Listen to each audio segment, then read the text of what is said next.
You're listening to the Telltale Channel. Don't forget to check me out on all social media: Patreon, Twitter, Teespring, and Etsy. All links can be found in the description or on my website, telltaleatheist.com. According to AP News, a Texas megachurch pastor was sent to prison for a massive fraud scheme recently. But it wasn't just any megachurch pastor. He was the spiritual advisor to two U.S. presidents, Bush Jr. and Obama. And it wasn't just any fraud scheme. He was sentenced to 6 years in prison for scamming investors out of millions of dollars. Wasn't scamming regular church members enough? His name is Kirby John Caldwell from Shreveport, Louisiana. And he and his co-conspirator were indicted for this back in 2018. The trial finally came to a close with their sentencing in January 2021. Sit back, it's gonna get interesting. According to federal prosecutors, Caldwell and his accomplice Gregory A. Smith, an investment advisor, talked people into investing $3.5 million in historical Chinese bonds. Unfortunately, the bonds aren't recognized by China's current government, which changed from the Republic of China to the Chinese Communist Party in 1949, and have no investment value. Oh, I'm starting to get it now. Getting 10% of your members' income every month wasn't enough. He wanted something big. Why would he do this? In a capitalist market, if you're working with millions of dollars already, which he was, there are a billion legal ways to double it. Spend $250,000 to have a suite of Bible apps written, and get everybody in your congregation to buy them. Put ads in. Spend $500,000 on rundown houses, another $200,000 renovating them, and sell them back for twice the cost. Buy the masters to some old popular song and sit back and wait for the money to roll in. If you have capital, you can get more capital. That's the whole point of a capitalist economy. Why did this dude choose to scam people instead of working within the system to make more money? My guess is he might have been in some hot water with some shady people. Maybe he needed a lot of money immediately. We'll probably never know. But I feel like we can all learn two things from this. One, megachurch pastors will scam you out of money even when they don't have to. It seems to be in their nature. And two, if you do things above board, you don't have to worry as much about going to prison for 6 years. Unless you're poor, of course. Pastor Greg Locke is a popular figure right now. For some reason, when Twitter dropped the ban hammer on a bunch of QAnon accounts, they skipped right over him. So we have the benefit of watching him completely melt down into conspiracy land. Here's his latest conspiracy. Mitch McConnell was in a Senate hearing over something recently, and in the background, you can see somebody in the bleachers or pews or whatever the fuck you call them, stretching out their hands. Pastor Locke interpreted this as a sign from the Illuminati. He believes they were making a triangle shape with their hands, and it was supposed to be a signal to Mitch that they're watching him, and he better say the right things or he'll end up quote-unquote like Jimmy Hoffa. Now, I did a video about Greg Locke's Twitter account the other day, and I passed over that video. I pointed out how ridiculous it was at the time. Didn't go beyond that, but it's apparently been knocking around in Greg Locke's head for a while, because he talked about it during a recent sermon. Here's what he said. And the clearest thing I've ever seen in my life is when Mitch McConnell gets off track, he turns around and the guy behind him gives him the Illuminati hand signal of authoritarianism to make sure he stays on track. Just remind that sucker, we're still in control, we're still paying your bills, and you do anything against what we say, and we'll make sure nobody finds your body, Jimmy Hoffa. Wow, dude, you're still thinking about that. The guy was just stretching out his hands. How do you get more delusional than this? Is there a level past this? I guess the next level is tinfoil hat territory, and as far as I know, he hasn't hit that yet. But I guess we have no way of knowing what he does in the privacy of his own home. We've talked about Deanna Lorraine before, but if you haven't seen those clips, let me explain. She's been a die-hard QAnon supporter for years, and she's a host on the InfoWars show, colleagues with the one and only Alex Jones. And of course, she had some choice words for Republicans who weren't out there during the attack on the Capitol. Let's give it a listen. What we saw yesterday was the most epic form of resistance that we have seen in some time.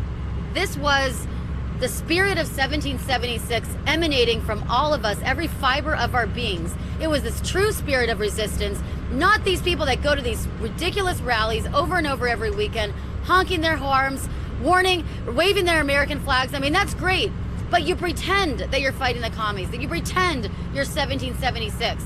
But you are not 1776 if you're not willing to put yourself at risk and do what we did yesterday.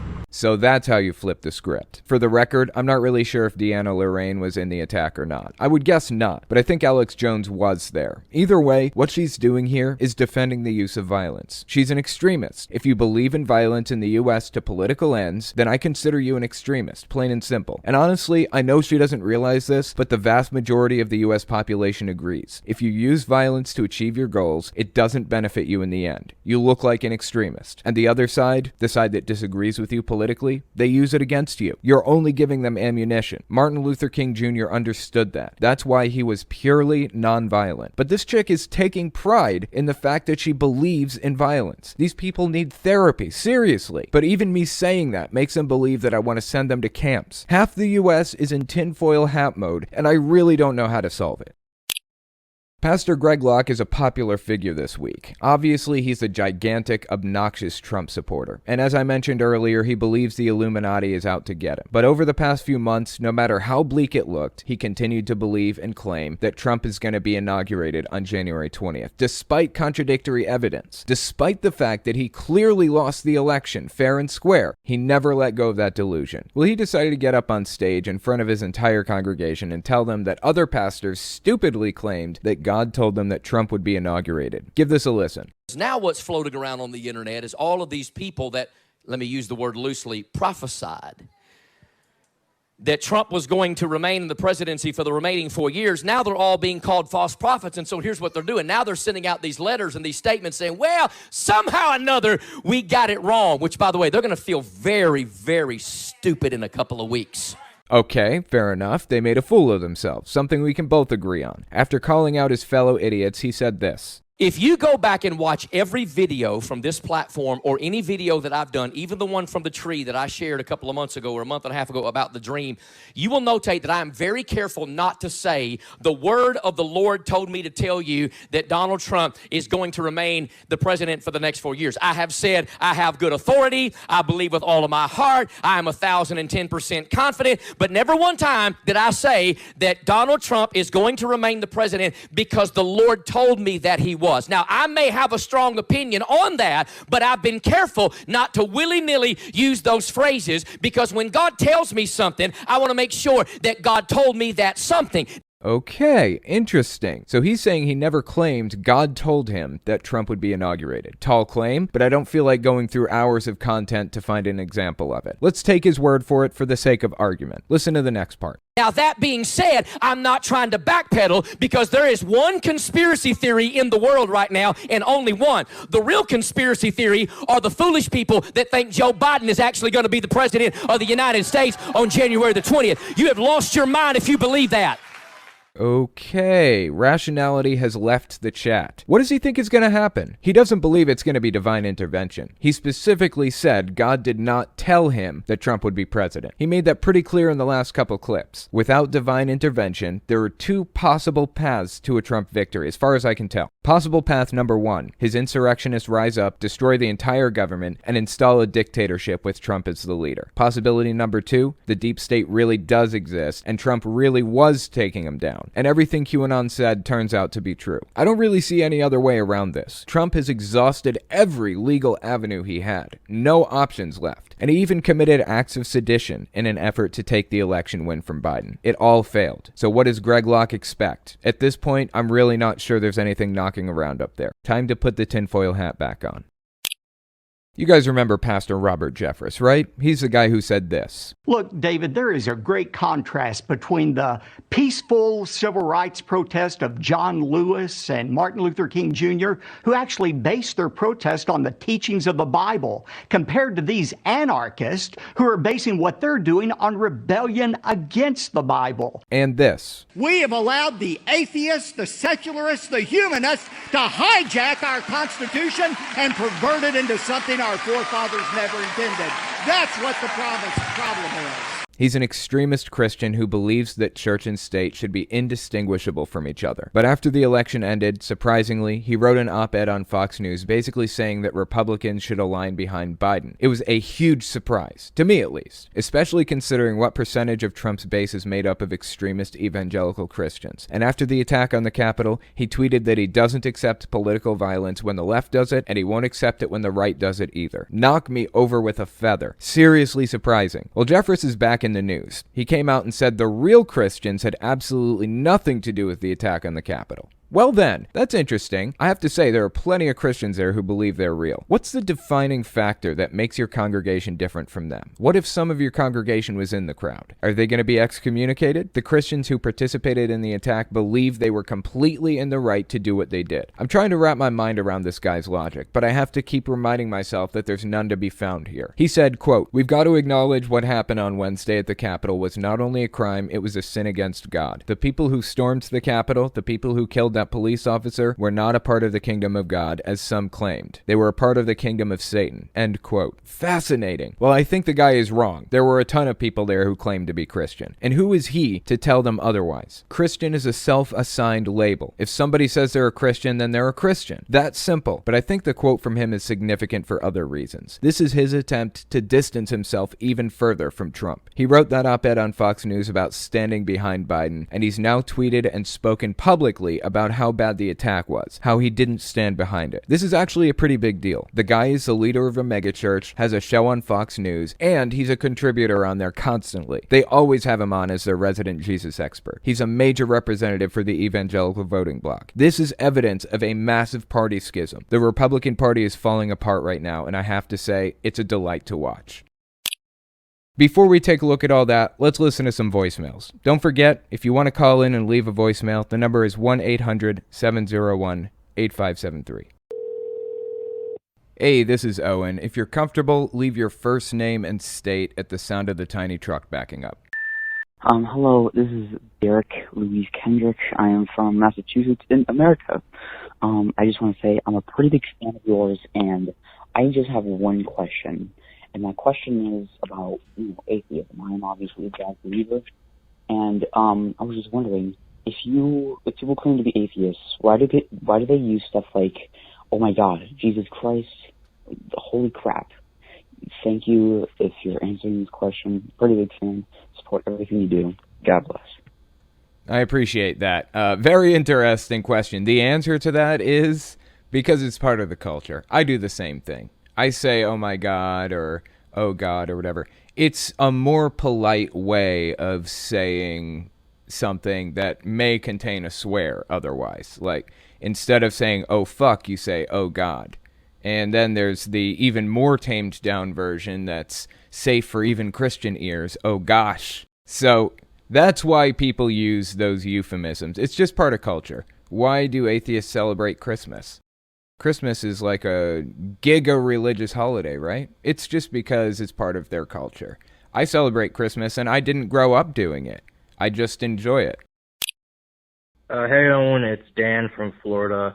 I was wondering if you thought that, the evangelical voting, that the Trump supporters, the ones saying that Biden will never be my president, I'm wondering how you think that their tune will change after the 20th of January, where he's, sworn into office. If they're going to start making some kind of conspiracy theory or saying that Trump is still the president, even if we don't know it, or something like that. Just wanted to know your thoughts. Thanks for all you do. Bye. That's an interesting question. Are Trump supporters going to go further and further into conspiracy land? And I think ultimately the answer is yes, some of them will. But not all 75 million who voted for him. I was looking at a poll recently, basically the percentage of people who believe that the attack on the Capitol was a good thing or a bad thing or whatever else.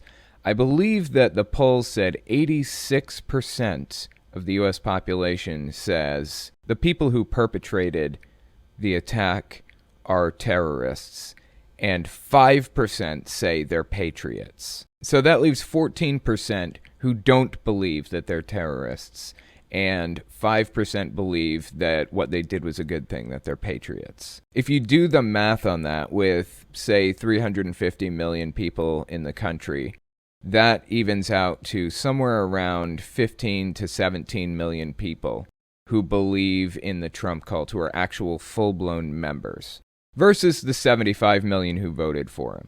Now, to put that into context, Jehovah's Witnesses have about 8.5 million members. Mormons have somewhere around 15 million members, and Scientology has about 40,000 members. Now remember the numbers we're talking about here, 15 to 17 million. So we're looking at a group of people in the United States that's roughly as big as or slightly larger than Mormonism. Now that the U.S. is going through the process of basically denazification for these groups, what happened in Germany after World War II, what the U.S. and the Soviet Union did to Germany afterward, by banning their symbolism and their rhetoric in public spaces and doing the Nuremberg trials and things like that. Now that the U.S. is going through that process, I believe that number is going to shrink significantly, but I think that as the number gets smaller, the remaining members of that group are going to become more and more radical. We saw something similar happen with Alex Jones. When he was banned from certain social media websites, he lost his ability to evangelize and spread his message to the mainstream group of people.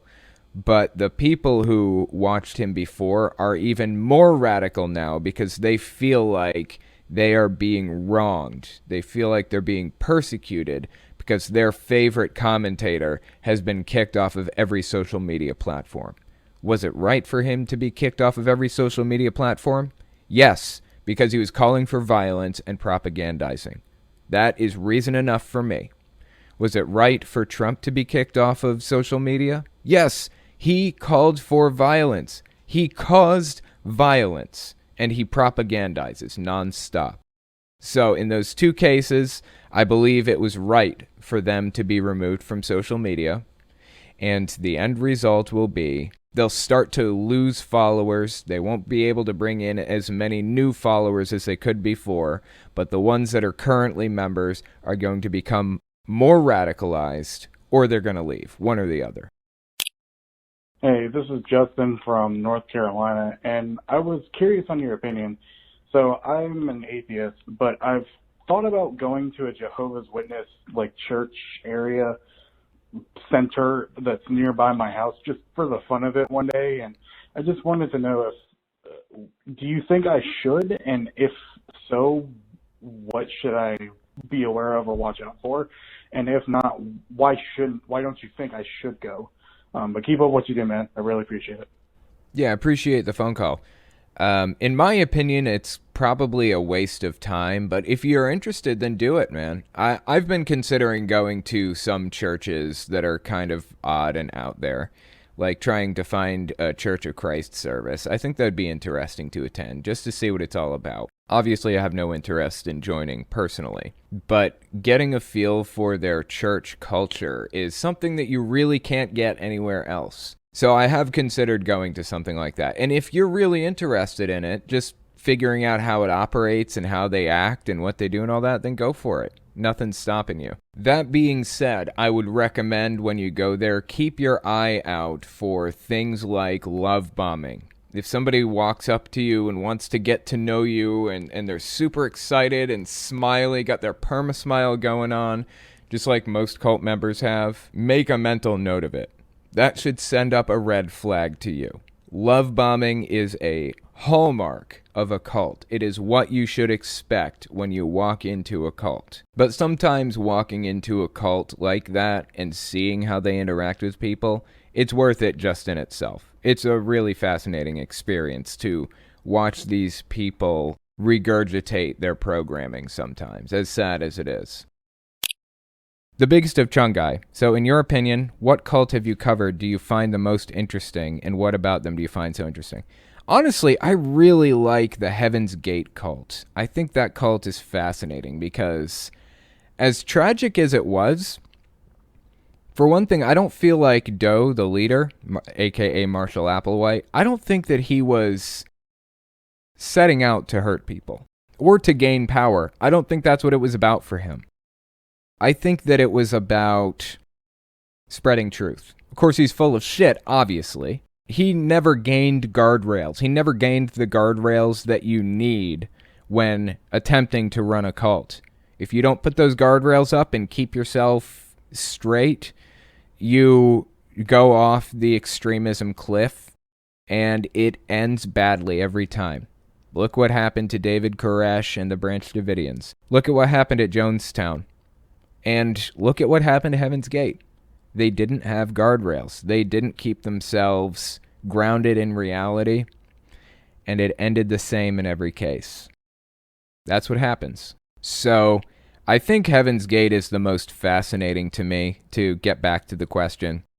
And I think the reason that it's so interesting, in addition to what I already mentioned, is because they had very odd beliefs. The beliefs were very, very strange and specific. It's a good example, though, of how the big lie propaganda works. The more detail you add to a story, even if it's completely fabricated off the top of your head, the more detail you add, the more believable it is. The more likely people are to believe it. Heaven's Gate told a fantastical story about spaceships and aliens, and they had their own vocabulary and their own terminology, very heavily influenced by Star Trek: The Next Generation, which was very popular in pop culture at the time, in the 90s. And I think that that is probably the most fascinating thing about the group to me. Truth be told, though, I don't think people are as interested in cults as me, or at least not in the same ways. And not all of them. I'm sure a lot of you guys are as interested as I am. But the reason I say that is because anytime I do a full-blown cult breakdown of the belief systems and the inner operations of traditional cults like Heaven's Gate or the Branch Davidians or Jonestown, it doesn't get very many views on YouTube. It's not very popular. Most people want me to talk about like Greg Locke and Jehovah's Witnesses and Kenneth Copeland and people like that, which they are cults, and those are cult leaders, absolutely no doubt about it. But I don't think people are as interested in historical cults, I guess you could say, as I am. I don't know. I just think the whole thing is really, really fascinating to me. The biggest of Chungai. How do people get this stupid? It's bizarre that they haven't walked in the front of moving traffic thinking God will protect them from harm. I know. I'm surprised by that, too. I think that they believe that God would protect them from that, but I don't think they want to test it. So I think somewhere in the back of their minds, their survival instinct knows better in most cases. But there does come a point in a cult member's indoctrination where their belief in the doctrine outweighs their survival instinct. And at that point, that's when it gets dangerous. I mean, we saw evidence of that with Heaven's Gate and Jonestown and other places. I don't know if you guys have actually listened to the audio of what happened at Jonestown, but there is actual full-blown audio. The guy ran a tape recorder, or whatever it was, through the entire process. It was not mass suicide. It was mass murder. Half the people at Jonestown didn't want to do it, and the other half were accepting it. Phelan Schwarzentraub, I hope I got that right, was a reel-to-reel tape, if I recall correctly, and it is haunting to listen to. Yes, you're talking about the Jonestown tape. It was haunting to listen to. I think it's 45 minutes long.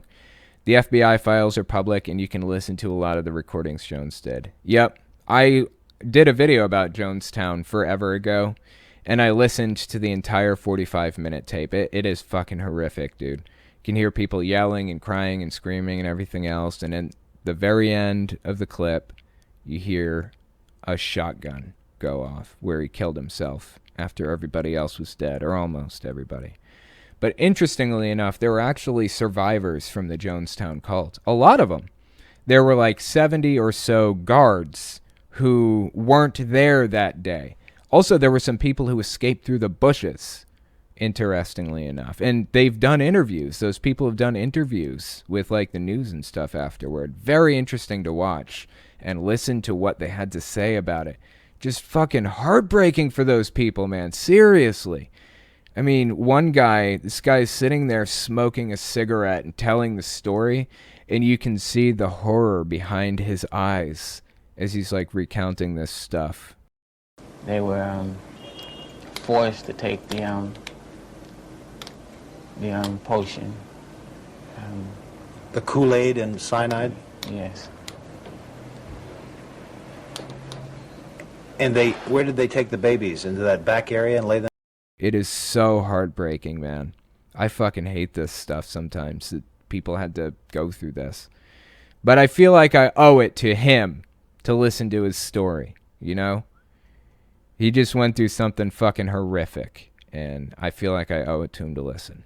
Before 9/11, it was the single largest event that, I mean, it was the event in which the most Americans had ever died in one single event before. And then 9/11 happened, and then that took first place. Jonestown took second place. Anyways, I think it was about 50-50 with Jonestown. Like half the people, their indoctrination outweighed their survival instinct. With Heaven's Gate, on the other hand, there were 39 people who died. The night of March 26th, 1996, I believe. And every one of them was a willing participant.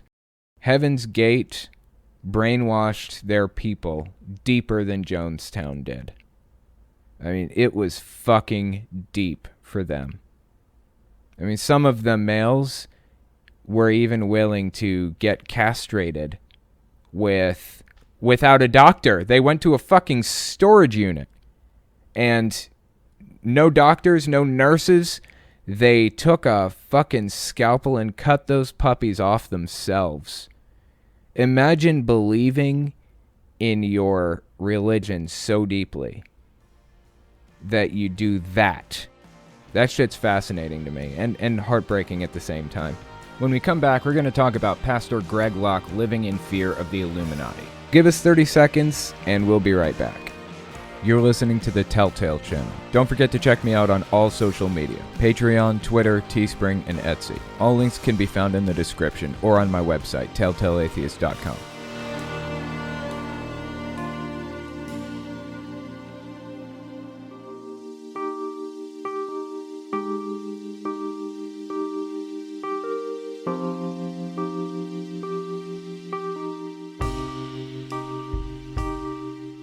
So the first article I wanted to take a look at is titled, Greg Locke alleges Mitch McConnell was controlled by Illuminati hand signals during election certification. I thought the Illuminati took a back burner like when QAnon came along. I thought Q had like this special insight into the government that did not involve the Illuminati. I don't know. Or maybe they replaced Illuminati with the word deep state instead, because it's less conspiratorial, or it seems like it at its face. I don't know. This story is by Kyle Mantilla on rightwingwatch.org. So let's give it a read and see what it says. Radical right-wing pastor Greg Locke once again used his Sunday sermon to float outlandish conspiracy theories while delivering an unhinged rant in which he accused Senate Majority Leader Mitch McConnell of being controlled by Illuminati hand signals when Congress gathered to certify the election results last week. Locke, who was among those who spoke at the various so-called Stop the Steal events in Washington, D.C., that took place before MAGA activists and members of militia organizations and such far-right hate groups as Proud Boys breached security and stormed the Capitol in an effort to prevent Congress from certifying the election for Joe Biden, insisted that the insurrection at the Capitol was a left-wing false flag designed to intimidate Republicans in Congress so that they would not raise objections to the certification. As evidence, Locke alleged that a figure seated behind McConnell was flashing him Illuminati hand signals as a threat, and he would be killed if he didn't follow orders. So let's watch this clip. Let's watch the clip of this guy in the background flashing Mitch McConnell Illuminati hand symbols. Watch, right here. See this? The guy is stretching his hands out like this. I do that all the time, dude. Seriously. Why is this so crazy? I don't get it. Look at this. He's just stretching his hands out. I was looking at Locke's Twitter account the other day, and I scrolled past this, and I watched it. And it was, like, really, really weird, but I didn't think too much of it, right? But it turns out Pastor Greg Locke, this has been rattling around in the back of his mind for a while, because he actually did a whole sermon bit about it just the other day. So let's listen to Greg Locke talk about this in his sermon and see what he said about it. I'm here to tell you, there's a group of elitists that run this nation, a bunch of globalists that run the world, and their money runs it. And I'm going to tell you something. It is nothing more than a satanic death cult. He's referring to the Illuminati here. And he's saying that the Illuminati is a satanic death cult. Now, there's this whole thing from the 1980s. You guys probably heard of it. It's called the Satanic Panic, right? It's where this person wrote this book. I think the book was called Michelle Remembers. The person wrote this book about how she was subjected to satanic ritual abuse when she was little, quote unquote, satanic ritual abuse. And she goes into like great detail about how these Satanists were like tying her down and just doing all this crazy stuff to her, like torture and all this other stuff. And her therapist publishes the book, marries her, from my recollection, if this is the case that I'm thinking of, marries her, huge breach of ethics, should not have done that. Publishes the book, and not long after that, it turned out it was all bullshit. It was fake. So this whole satanic panic thing from the 80s, like where everybody was afraid that Satanists were around every fucking corner, it all stemmed from this book that was made up. It wasn't even real, but people were convinced that it was. So I find it really interesting that this guy is going back to the whole satanic panic thing and trying to drudge all that old shit up and saying that, you know, this is all, the Illuminati is just part of a satanic death cult. It's all routes back to the satanic panic BS. And the clearest thing I've ever seen in my life is when Mitch McConnell gets off track, he turns around and the guy behind him gives him the Illuminati hand signal of authoritarianism to make sure he stays. Illuminati hand symbol of authoritarianism? What does that mean exactly? I mean, look, we've got the clip right here. We can watch it again real quick. Board of Elections on steroids. Symbol of authoritarianism. What does he mean? I don't understand what he means. This guy is so fucking strange. And I honestly, to the bottom of my heart, I think that he really believes the bullshit that he spreads. Illuminati hand signal of authoritarianism to make sure he stays on track. Just remind that sucker, we're still in control, we're still paying your bills, and you do anything against what we say, and we'll make sure nobody finds your body, Jimmy Hoffa. Jimmy Hoffa, oh my God. See, this guy is actually, I consider him a very skilled communicator. He's very good at what he does. He's very good at, like, inspiring emotions in people. But the appeal to emotion fallacy, for lack of a better term, that's a propaganda technique. What he's doing here is propaganda. Trying to make people link these ideas with emotions in their head. He's trying to inspire emotion so that they're more likely to believe him and trust him. And he's sitting here talking about Mitch McConnell being controlled by the Illuminati. And if he doesn't do what they say, then they're going to make him disappear like Jimmy Hoffa. That's insane. That is tinfoil hat territory. It is happening before our very eyes, and Christians that won't read a Bible get mad when I call this stuff out. It is happening. Satanism has infiltrated the highest positions in the land. I really don't understand how people come to the conclusion that the world is controlled by Satanists, especially the U.S. Really? I would say the U.S. is the largest religious state, or it would be a religious state if evangelicals could get their way. Child has infiltrated the highest positions in the land. Child sacrifice, not just, I mean the whole deal. It is everywhere. Child sacrifice, the whole deal. Is he imagining somebody like putting people on like a table and like doing like a blood sacrifice to Satan? Are you serious? 10 years ago, 20 years ago, we would see this guy in a tinfoil hat. If he wasn't the leader of a church, he'd be wearing a tinfoil hat to protect himself from EM waves that the government is trying to send to him. This guy is fucking bizarre. And he's one of the leaders of a movement. He is famous. He is a massive pastor. He's been on CNN and Fox News and all over the place. He's got a giant church, a lot of influence. Seriously, this should speak to where we are as a country. The fact that somebody with these ideas holds so much influence in the United States should be disturbing to everybody. Let's keep listening. And we are not paying attention. That stuff ought to make you sick. Stuff ought to bother you. I'll tell you what bothers me. The fact that this guy has as much influence as he does. There is something not right about this. This is insane. And yet he turns around. Praise God, we got some music playing, amen? That's the Lord agreeing with what I'm saying.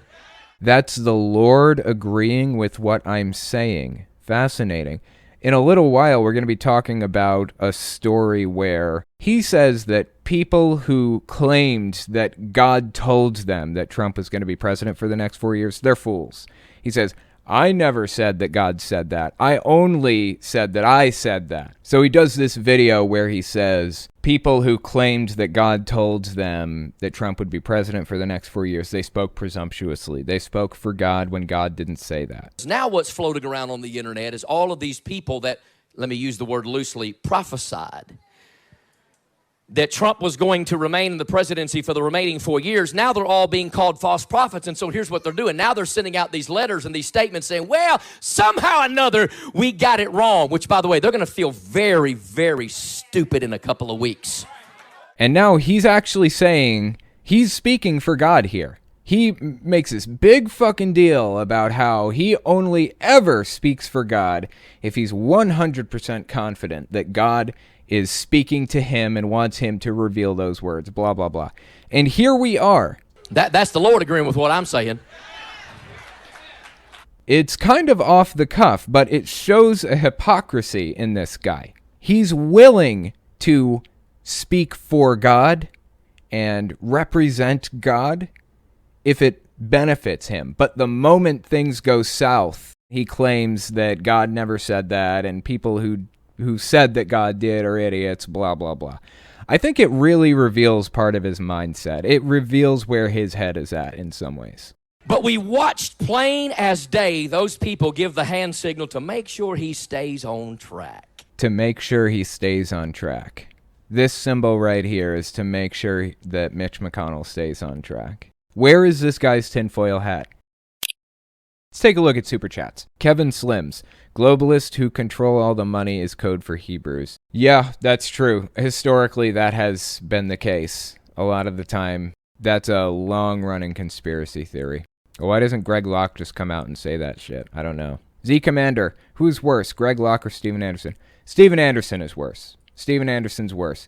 Because, you know, they're both conspiracy theorists, no doubt about that. But I think Steven Anderson focuses more heavily on divine retribution or killing people who disagree with him. He wants them dead, particularly people in the LGBT community. It's fucking horrific, seriously, some of the shit that Steven Anderson has said and endorsed. Greg Locke is bad, absolutely no doubt about it, but I think he focuses more on conspiracy theories than the death of his enemies.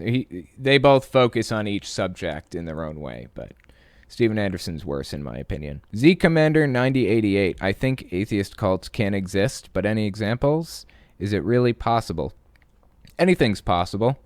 A cult can form where any belief system exists and where there's any charismatic leader who imposes a set of rules on people and a system of rewards and punishments for breaking those rules or following those rules respectively. So yeah, I'm sure atheist cults could exist, 100%. Anything could become a cult. But do they? I haven't seen any evidence of it. Just because something is a cult is not necessarily a condemnation of the underlying ideology. For example, a cult isn't a cult because of what they believe. A cult is a cult because of what the leaders do to the members and the mindset that they put them in. For example, Jonestown was a communist/Christian cult. But the fact that Jonestown existed is not necessarily a condemnation of communism or Christianity. So the underlying belief system is not necessarily to blame, and it doesn't mean that it's evil just because a cult formed out of it. Nervardia, are anti-vaxxers, COVID deniers, and science deniers a cult, or at least cult adjacent? I've talked about this a little bit before, in fact. I think anti-vaxxers there are anti-vax cults out there. But I think they're largely decentralized, and they're not focused on any specific figures for the most part. They're decentralized, non-focused cults. Level 1 cults is what those are. They're definitely out there. They are insidious and harmful. COVID deniers and science deniers, there are almost certainly COVID denier and science denier cults out there. But I think that those are more traits that you find within existing cults than cults themselves. Like, you'll probably find extreme, hard right cults. And within those cults, one of the beliefs is COVID denial. And it comes in different forms. Like, denial that it exists at all, denial that it's dangerous, things like that. When we come back, we're going to talk about InfoWars reporter Diana Lorraine endorsing the attack on the Capitol. Give us 30 seconds, and we'll be right back. You're listening to the Telltale Channel. Don't forget to check me out on all social media: Patreon, Twitter, Teespring, and Etsy. All links can be found in the description or on my website, telltaleatheist.com.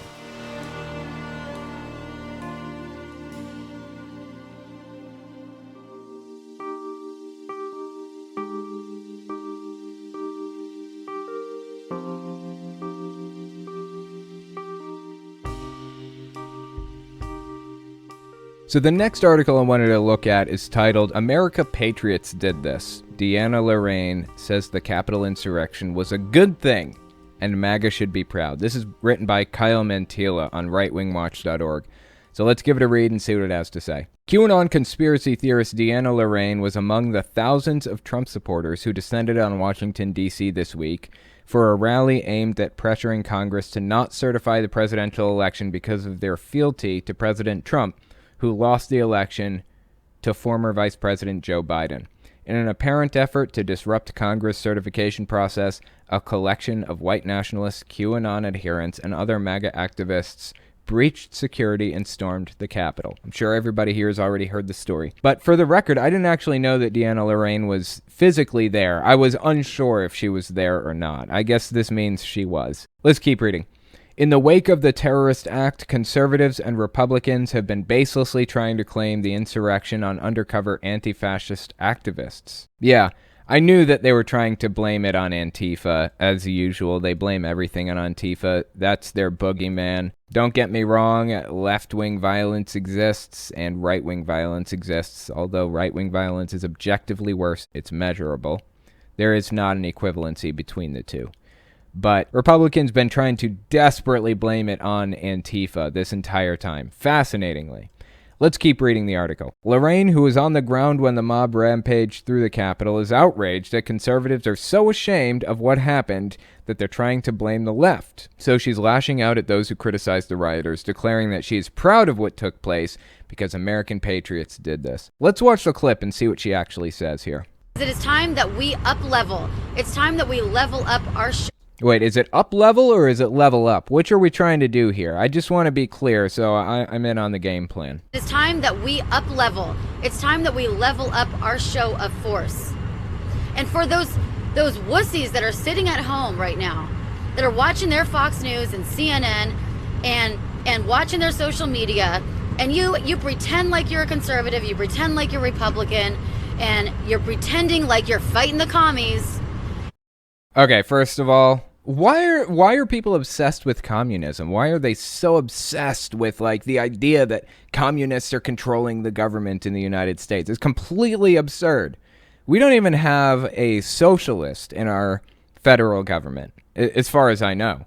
Bernie Sanders is not a socialist. He is a social democrat. He is a capitalist who believes in instituting social programs. That's not a socialist. They're different things.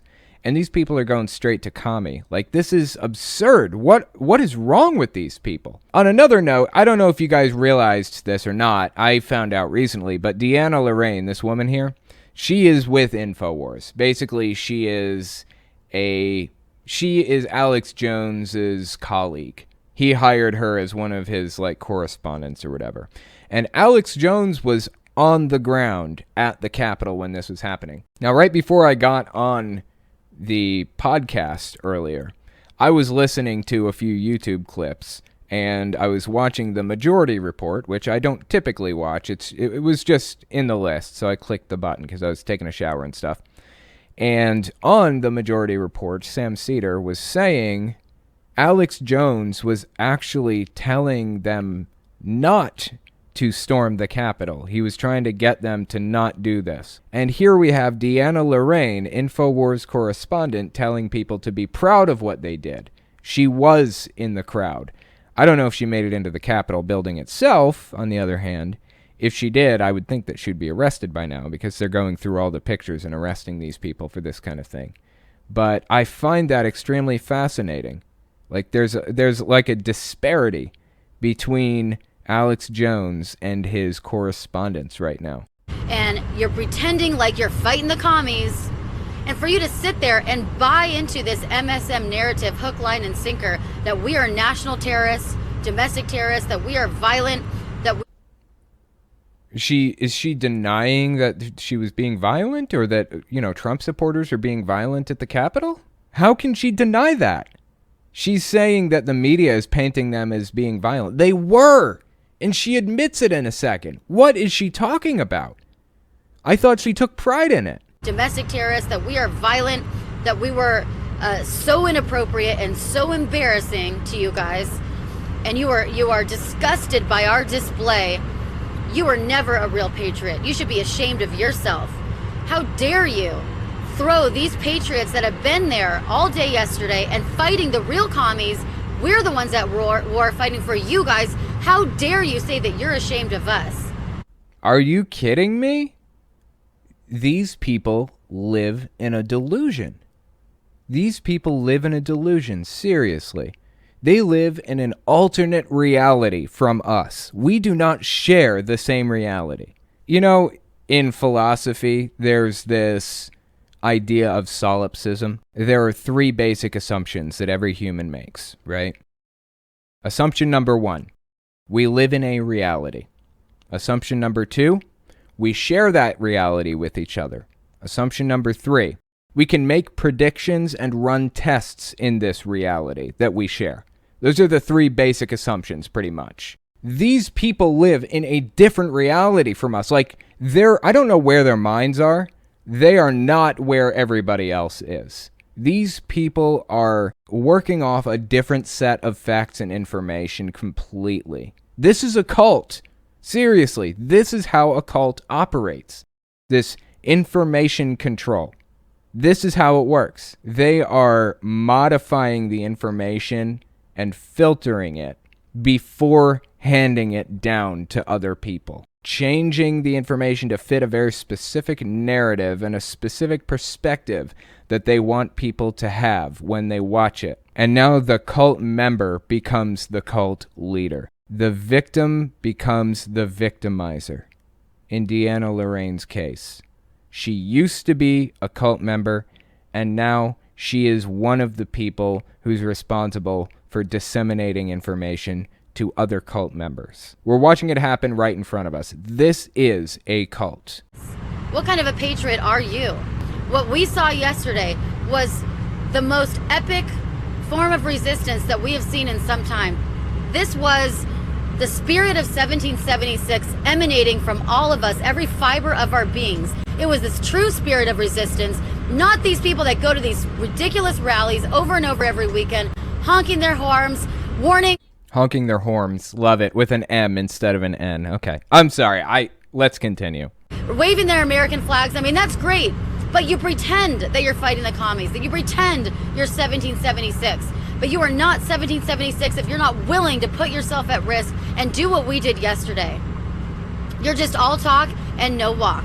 This is her encouraging people to take part in violent action. If you are willing to take part in or believe in violent action to accomplish your goals politically, or more accurately, if you have an ends justify the means mentality, if you're willing to go to literally any lengths, any cost to accomplish your political goals, you're an extremist. Jehovah's Witnesses have a term for that. It's called theocratic warfare. They redefine certain words to justify taking certain specific actions. For example, it's okay to lie or cheat or manipulate if it's in service to the Watchtower Society. They've redefined the word lying to be telling somebody something that isn't true who is entitled to know the truth. They have basically just erased the other half of the definition of lying, or added to it, so that it's no longer the same definition that everybody else, the rest of society, is working with.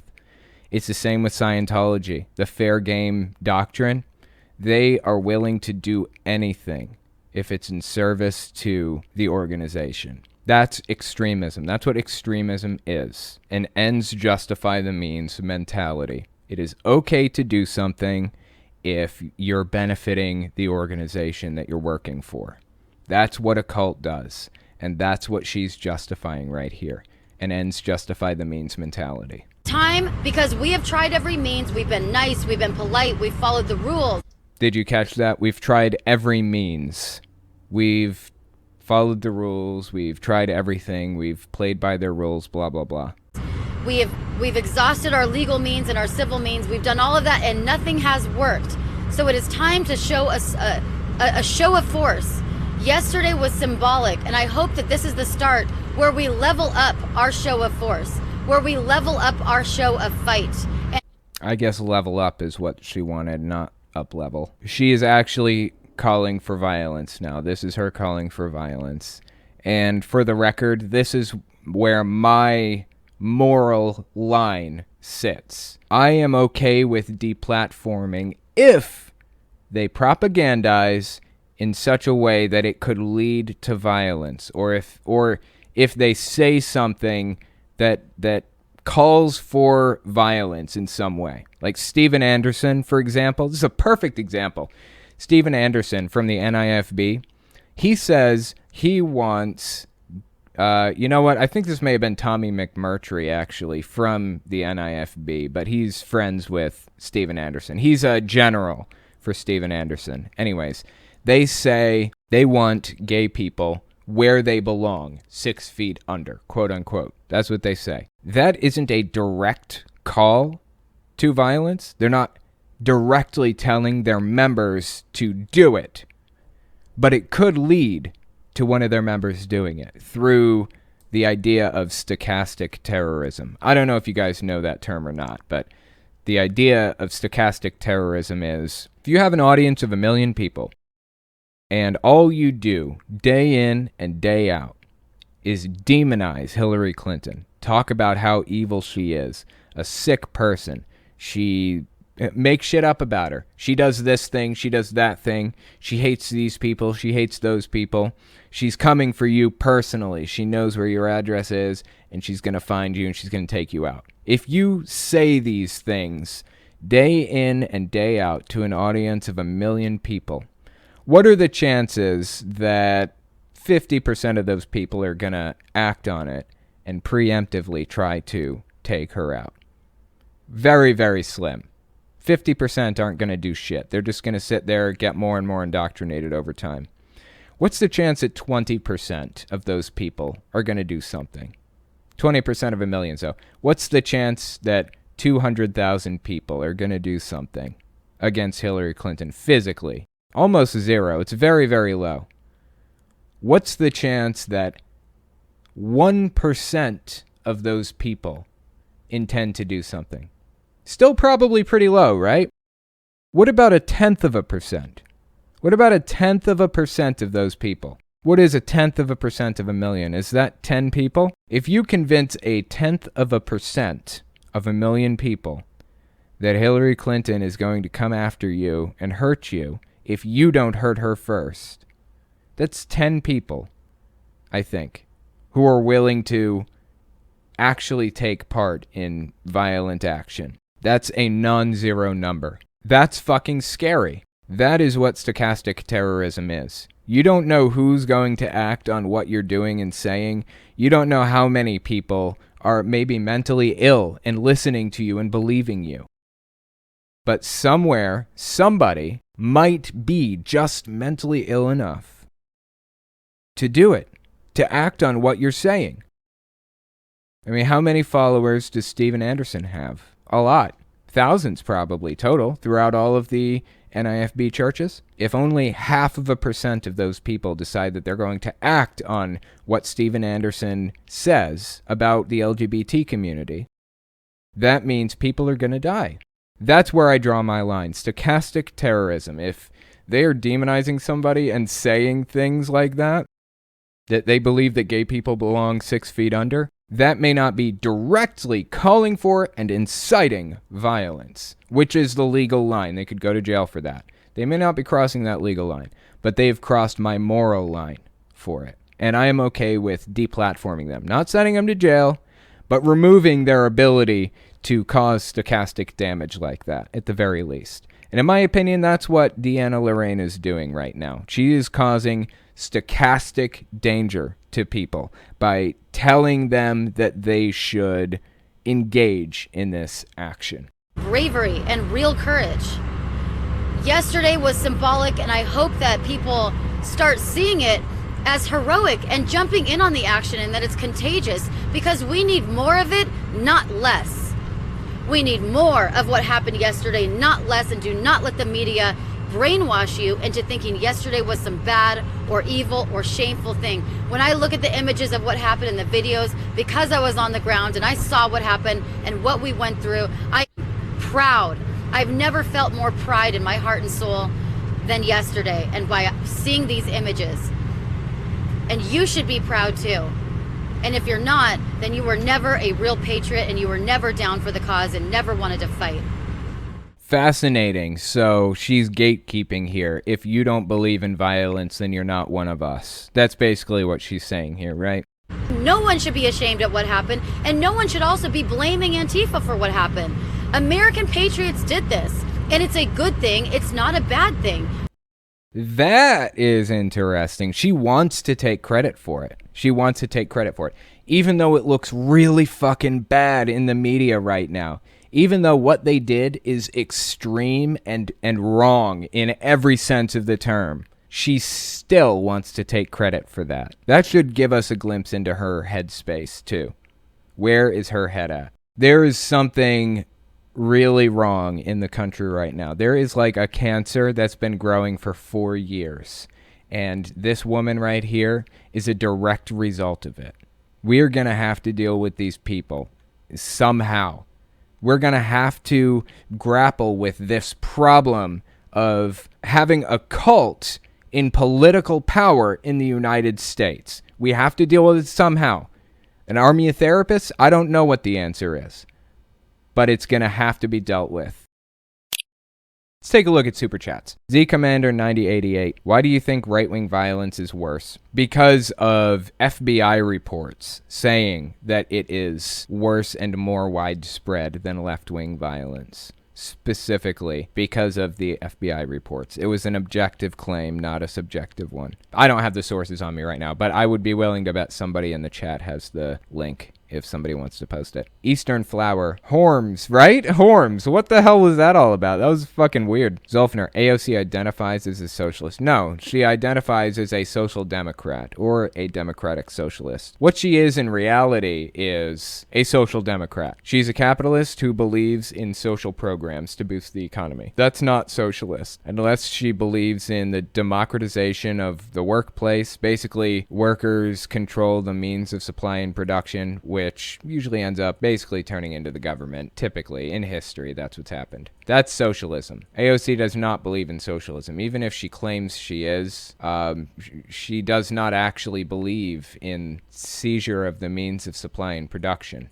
So, we don't have any socialists in the federal government. I don't know about state governments. Maybe. I haven't seen evidence of it. Tyler Cross is a socialist, I see in the chat. I'm not knocking on socialists by any stretch. I'm far closer politically to socialists than I am to Trump supporters, for example. So, by no means am I knocking on socialists. Don't think that. But we just don't have any socialists in the federal government right now. That's all. We're not like saying that's a good thing or a bad thing. I'm just saying it's a factual thing. Tyler Cross, secular humanism and socialism are my beliefs. I became a secular humanist and a socialist after my experiences in the USMC. Interesting. I'm a secular humanist for sure. And generally, I think that my political alignment is closer to David Pacman or Bernie Sanders. I think that I identify pretty closely with both of those two people.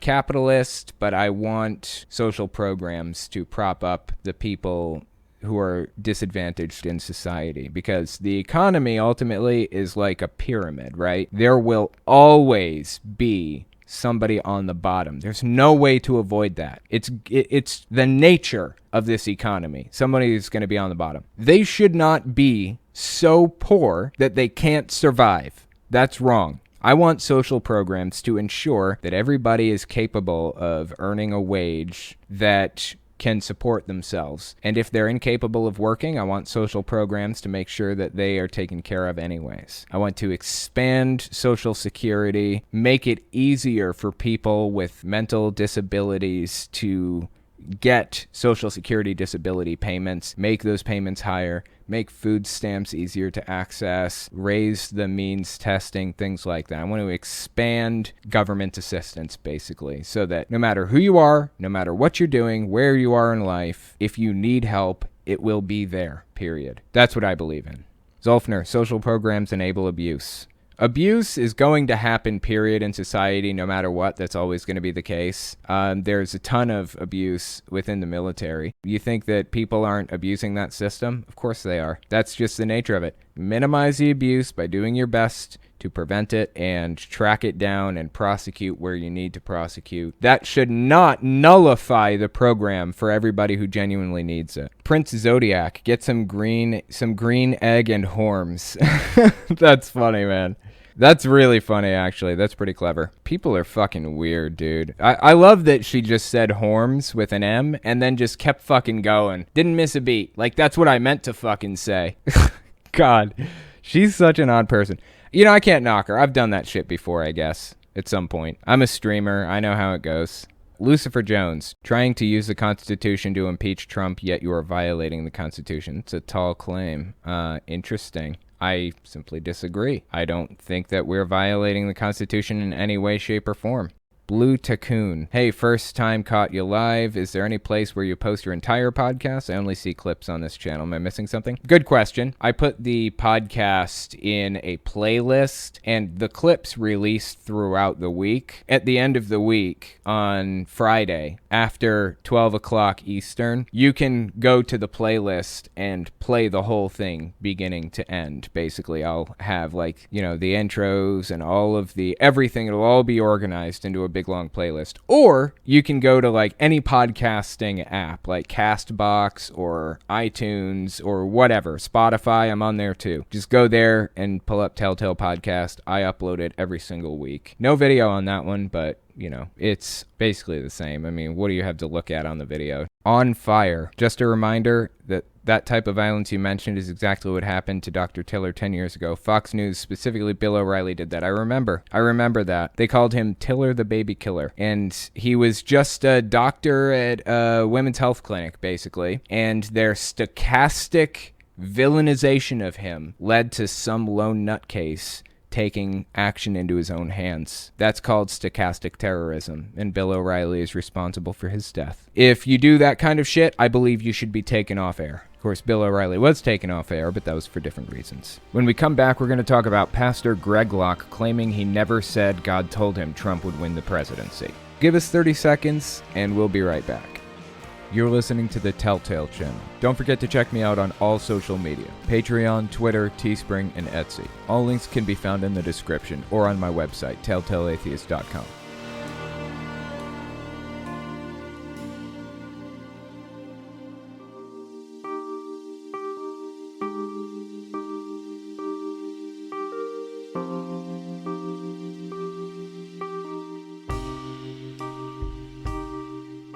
So the next article I wanted to look at is titled Hate Pastor. Sure, I predicted Trump's win, but I didn't say God agreed. This is by Hemant Mehta on the Friendly Atheist website, so let's give it a read and see what it has to say. Christian hate preacher Greg Locke, yeah, I'm not done with him yet, apparently spent part of his sermon on Sunday defending his predictions that Donald Trump would be re-elected president. In short, his predictions aren't like those idiot prophets' predictions because he never said God agreed with him. But also he claims he's still right about Trump winning because MAGA. There's a video that goes with this, so let me pull it up and let's give it a watch. Now what's floating around on the internet is all of these people that, let me use the word loosely, prophesied that Trump was going to remain in the presidency for the remaining 4 years. Now they're all being called false prophets, and so here's what they're doing. Now they're sending out these letters and these statements saying, well, somehow or another, we got it wrong, which, by the way, they're going to feel very, very stupid in a couple of weeks. Honestly, I love that he says they're going to feel very, very stupid in a couple of weeks because this guy should feel very, very stupid right now. The date is relevant for this video. Right now, it's January 17th. 2021. Remember that date because it's going to be relevant in a minute. He is talking shit about pastors who prophesied that Trump would be president for the full 8 years, for the full 2 terms that a president can possibly get. When he says that, the first person that comes to mind to me is Kat Kerr. She made so many claims that Trump was going to do this and Trump was going to do that. Once one path to victory closed for Trump, she would predict another path was going to open. She did that for a solid 2.5 months. The entire time, from probably mid-July, I think she started predicting that he was going to win. At least, maybe even the beginning of the campaign. All the way through to now. And now she's freaking out and has to admit that she was wrong. She kept redefining words. Well, you know, God told me that it was going to be a landslide in Trump's favor. But that was my mistake. You know, you guys didn't know what the word landslide meant. What it actually means is blah. She kept redefining shit like that to try to make it seem like she wasn't completely full of shit. And that's what Greg Locke is starting to notice here. That apparently people spoke presumptuously in God's name, claiming that God told them that Trump was going to be president for the next 4 years. Now, like I said, this is January 17th. There is really no denying at this point. What route do you take? There is no path to victory for Trump. No path. He cannot win at this point. His last path to victory, which wasn't even a path to victory, was January 6th. And when he saw that was going downhill, he inspired a mob to riot and attack the Capitol building in Washington, D.C. So at this point, Trump has no path to victory. Never did, honestly. What does old Greg Locke have to say about that? So let me just say something. If you go back and watch every video from this platform or any video that I've done, even the one from the tree that I shared a couple of months ago or a month and a half ago about the dream, you will notate that I am very careful not to say the word of the Lord told me to tell you that Donald Trump is going to remain the president for the next 4 years. I have said I have good authority. I believe with all of my heart. I am 1,010% confident. But never one time did I say that Donald Trump is going to remain the president because the Lord told me that he was. Now, I may have a strong opinion on... Okay, let's just pause here for a second. I'm skeptical. I'm skeptical that he is telling me that he never said, the Lord said Trump would be president for the next 4 years. It seems like something that he would have done, right? But just for the sake of argument, let's just be super generous and extra good faith. Even though it's not deserved, let's do it. Let's be extra good faith in this situation. And let's assume that he's telling the truth, that he never claimed that God told him that Trump would be president for the next 4 years. Let's keep listening. I may have a strong opinion on that, but I've been careful not to willy-nilly use those phrases because when God tells me something, I want to make sure that God told me that something. Now, that being said, I'm not trying to backpedal because there is one conspiracy theory in the world right now and only one. The real conspiracy theory are the foolish people that think Joe Biden is actually going to be the president of the United States on January the 20th. You have lost your mind if you believe that. Okay. So he's saying that he never claimed that God told him Trump would be president for the next 4 years. But you are engaging in conspiracy theory if you think that Biden is going to be president for the next 4 years. Isn't that interesting? This is a type of propaganda where he's trying to flip the narrative, trying to flip things around and gaslight you and make you feel like you are a fool and delusional for believing in something other than what he is presenting to you right here and now. They tend to do this a lot. This is a popular form of political propaganda. Not just political, but it's a popular form of propaganda, generally speaking. Let's keep reading the article. This is a quote from the video we just watched. Now they're sending out these letters and these statements saying, well, somehow or another we got it wrong, which, by the way, they're going to feel very, very stupid in a couple of weeks. I'm very careful not to say the word of the Lord told me to tell you that Donald Trump is going to remain the president for the next 4 years. But never one time did I say that Trump is going to remain the president because the Lord told me that he was. That being said, I'm not trying to backpedal because there's one conspiracy in the world right now and only one. I think there are a few more than that, old buddy. The real conspiracy theory are the foolish people that think Joe Biden is actually going to be the president of the United States on January 20th. You've lost your mind if you believe that. This is Hemant Mehta speaking. I can't tell if he just backpedaled or flipped the bike over. That's funny. The same guy who spent months saying with absolute confidence that Trump would win can't admit he's wrong, so he's trying to salvage his failed predictions by saying they carry slightly less weight because he didn't precede them with the religious form of Simon Says. This Christian doesn't apologize. He just gets louder and assumes that's a fair substitute. He also doesn't ever admit when he's wrong. That's another key to propagandizing and being the leader of a cult. When you're wrong, you don't talk about it anymore. You just move on and pretend it never happened.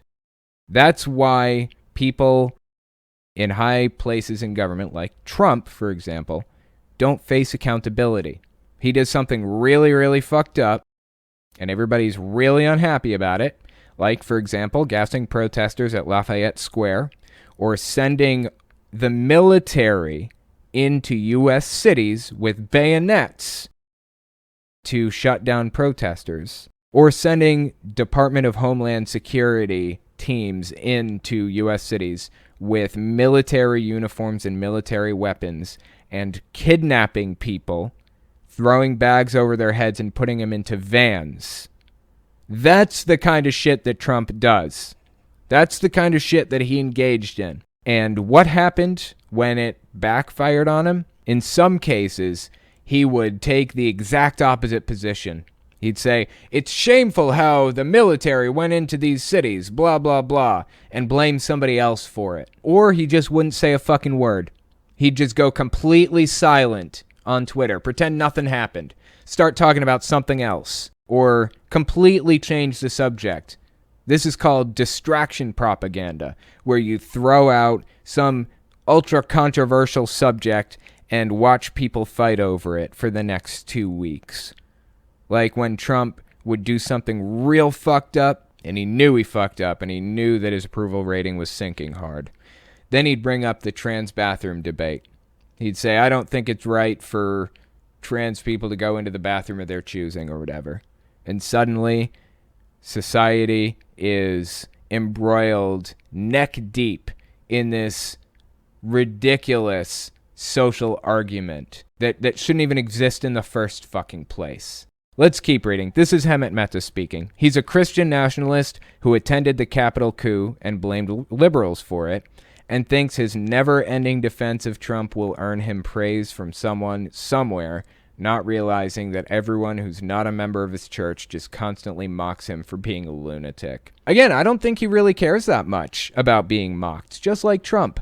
I don't think either of them really care about getting mocked that much, because they both know that they have a cult following behind them who would literally die for them if they were asked to. In this case, these people's will to live is outweighed by their indoctrination. I don't know how we're going to solve the problems that we have in this country, but we're going to have to do something about it. I said this before, but I've considered like getting an army of therapists out there, you know, making therapy free for anybody and encouraging people to take advantage of that. But even me saying that, even me mentioning that, makes people like Greg Locke and people in his congregation think that I want to put them in camps.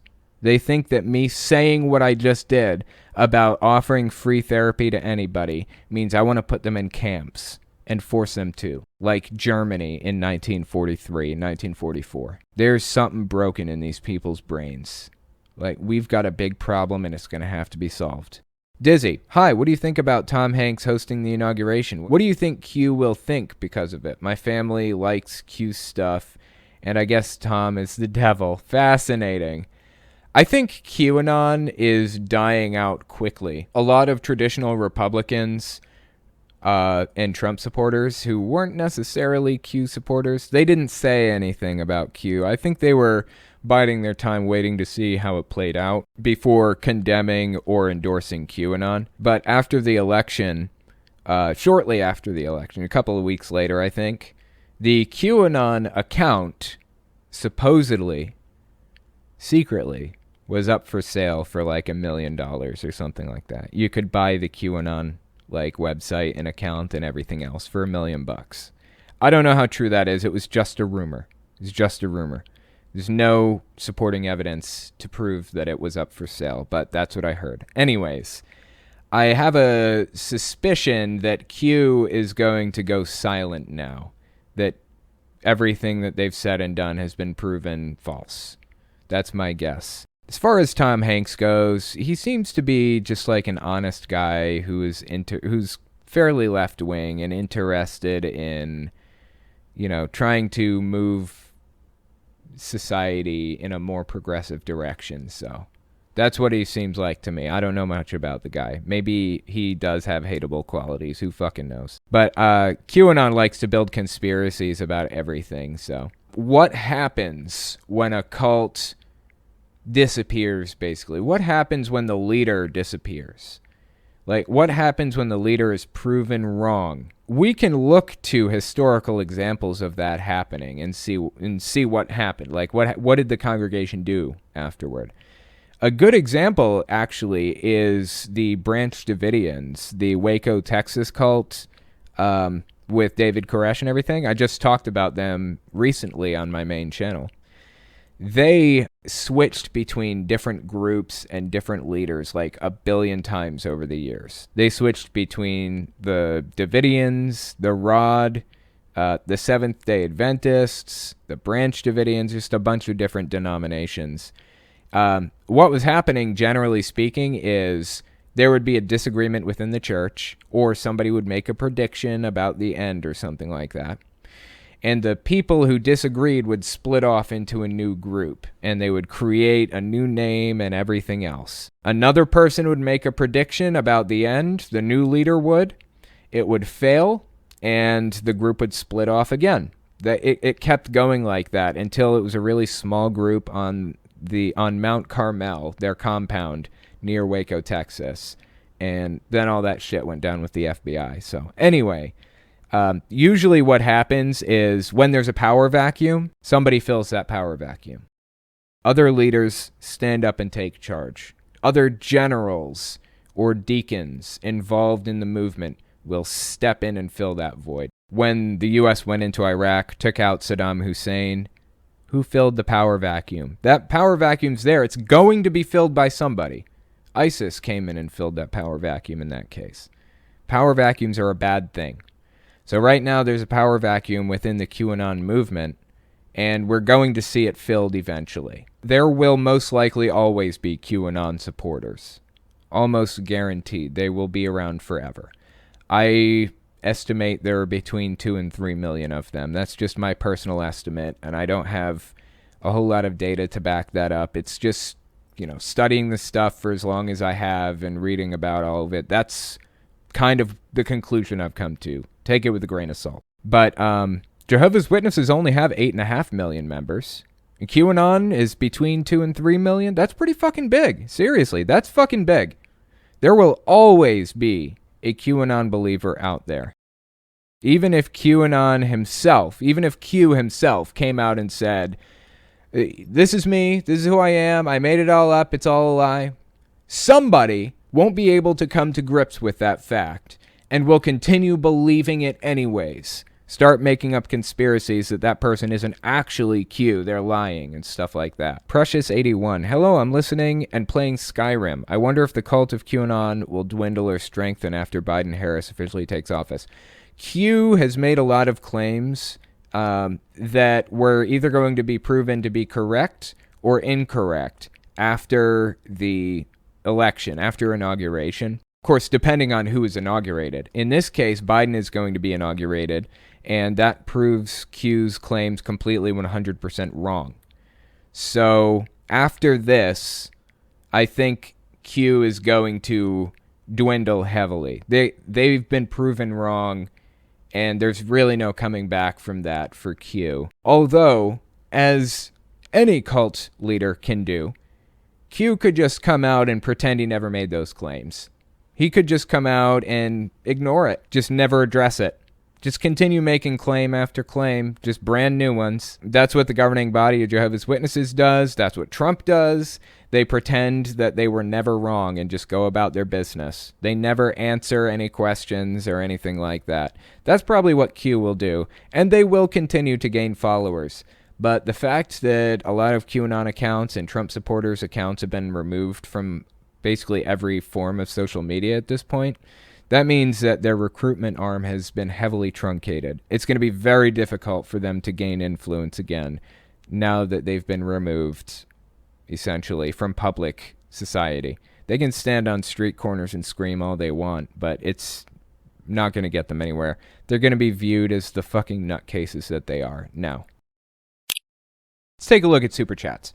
Oliver, my view on the censorship is that a business deserves the right to ban and block whoever they want. Imagine a bar that can't kick out people who fight. 100% agree with you on that. Although discrimination based on a protected class, like discrimination based on race or sex or whatever, that's always ended badly. So I'm definitely against that. That's constitutionally protected. You're not legally allowed to discriminate based on that. But if somebody's being a fucking moron, you should have the right to kick them out. Absolutely. Somebody's being an idiot, then you should be allowed to do that. That being said, big tech is concerning, but that's a totally separate conversation than the one we're having about Trump being banned. He deserved that ban. Absolutely deserved it. He was propagandizing and inciting violence, like actively inciting violence, and it's a problem, and it needed to be done. So I'm glad that they did it. Blue Phoenix. As an ex-Pentecostal, I'm glad I found your channel. I have horror stories about the church I left. Will you go into more depth about the cult? I would like to talk more about Pentecostalism. Pentecostalism is more of a category than a group in a lot of ways, but in other ways, it's also very unified. It's an interesting subject, and I would like to cover it in more detail. I do intend to, down the line. Prince Zodiac, what do you think is going to happen on Inauguration Day with the military send-off? More violent protests from Trumpers? I've been watching a lot of Trump message boards to see what their take is, but the FBI has heavily infiltrated those boards and paid personal visits to some of the people talking on them. So I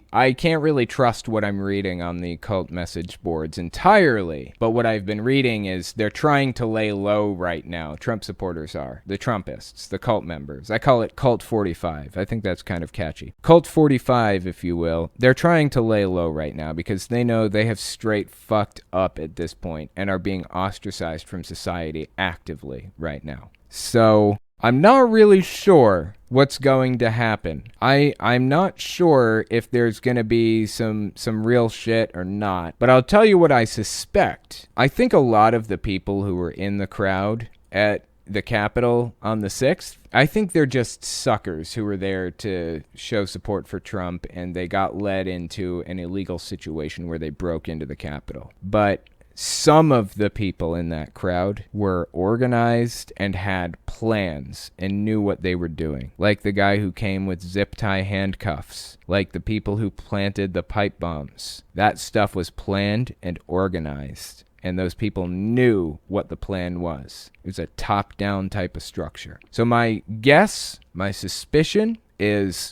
on or around Inauguration Day, I think that normal Trumpists who were just there to show support and got pulled into a serious attack, they are probably going to lay low. They'll continue laying low. But I do believe that there are actual people out there actively trying to find a way to get around the military protection to take part in an attack. I definitely think that's the case, based on everything that's happened, all of the reports that have come out about all this shit. I can't imagine another scenario. So I just hope Biden stays safe. I'm sure he will. He's like the most protected guy in the fucking world at this point, right? I hope the congressmen stay safe too. All of them. The House and the Senate. Every single one. I don't want to see anybody hurt. Nobody. Not one person. Prince Zodiac. I think the only time it's okay to deplatform is after a person's toxic ideals have been challenged and discussed, and that person has had a chance to learn better, or if they call for violence. Interesting. I'm